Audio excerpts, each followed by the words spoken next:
Hi mga mami, so we are heading to Costa Marina Beach Resort. So nandito kami sa kanilang terminal. So ang linis ng kanilang terminal guys. So yung terminal nila is exclusive lang for Costa Marina Beach Resort and Paradise Island. So ang kanilang terminal is located at kilometer 9 sa Davao City. Unahan lang kunti sa pinakamalaking BDO Bank dito sa Davao City. So pasakay na kami ng bangka and yung pamasahe namin dito sa bangka ay 30 pesos per person.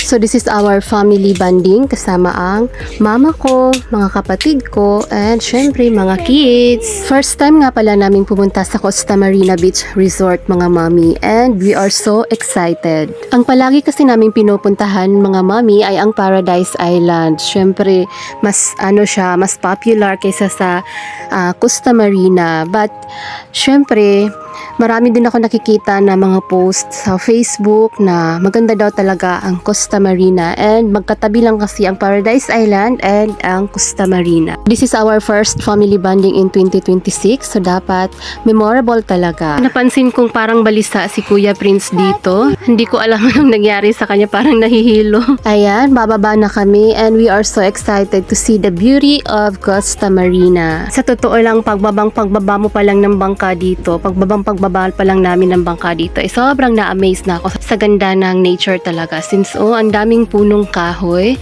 ayan, and sobrang lamig kahit mainit pa, pero since malakas yung hangin dahil napapalibutan siya ng punong kahoy, ang ganda talaga ng ambience dito.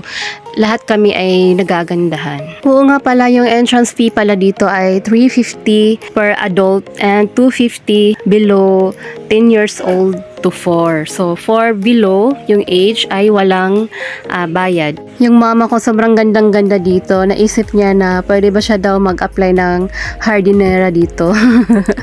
So, sobrang ganda ng mga tanim, mga punong kahoy, mga bulaklak. Gusto na niya maging hardinera dito, mga mami. Super worth it din naman yung 350 na entrance fee dito, mga mami. Since ang ganda talaga, ang ganda ng ambience and super linis and very clear talaga yung water as you can see. Since bawal magdala ng mga food dito, ay nag-order lang kami sa kanilang restaurant and masarap din naman. Though medyo pricey talaga pero worth it. So far maganda dito and yung mga staff dito ang babait din.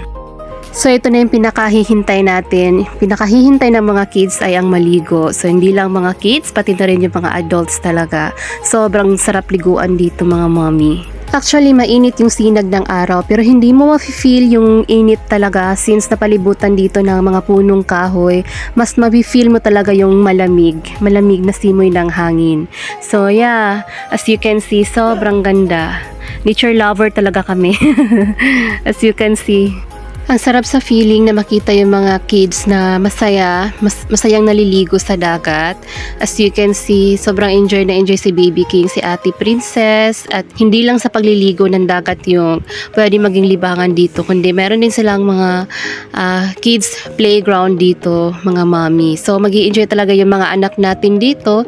As you can see, si Kuya Gerald enjoy sa pagsiswing and pagsaslide si Baby King and Kuya Prince. So yeah, sobrang mag-i-enjoy yung mga kids dito, hindi lang yung mga adults, syempre.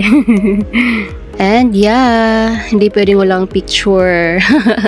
So ang ganda dito. So babalik din kami Costa Marina since nagustuhan namin ang place, nagustuhan namin yung ambience. So babalik din kami dito sa Costa Marina. So bye for now.